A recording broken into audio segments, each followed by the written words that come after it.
Hello दोस्तों, नमस्ते। मैं कामनी शुक्ला स्वागत करती हूँ अपने यूट्यूब चैनल पर आप सभी का। दोस्तों, एक दहेज गीत है, आप लोगों को कैसा लगे कमेंट में ज़रूर बताना। लिखे अंगूरी से खुनवानी कर चिट्ठिया माई से ही ओ कतर से तुहार बिटिया माई से ही ओ कतर से काहे कुल गोड़नी पुकारली नदिया काहे कुल गोड़नी पुकारली नदिया कौने दरिद्र घर बैल बाटे सदिया यह कहते माई उठ खटिया माई से ही ओ कतर से तुहार बिटिया माई से ही ओ कतर से दुबियो के छड़ी न छुआयु मोरी देहिया दुबियो के छड़ी न छुआयु मेरी देहिया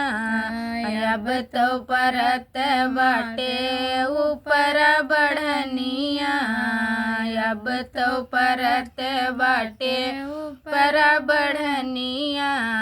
अरे तोहरे भवन माया टब कहिया माई से ही ओ कतर से तुहार बिटिया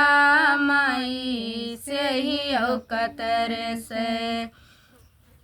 तुम तो कहत रहियो सुनो मोरी धेरिया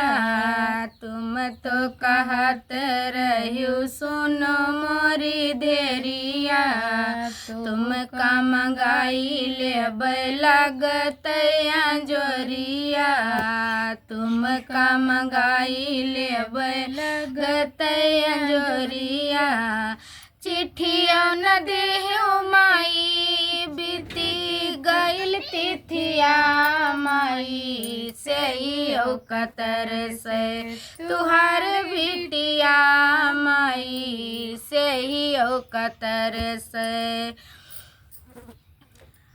अब की बेचबू माई सगर फसलिया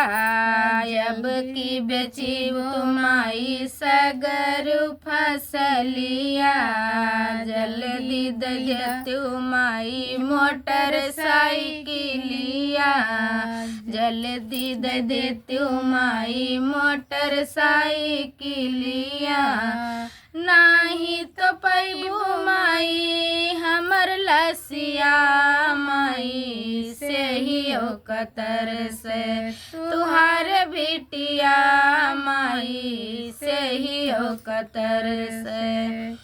लिखे अंगूरी से खुनवानी कर चिट्ठिया माई से ही ओ कतर से तुहार बिटिया माई से ही ओ कतर से।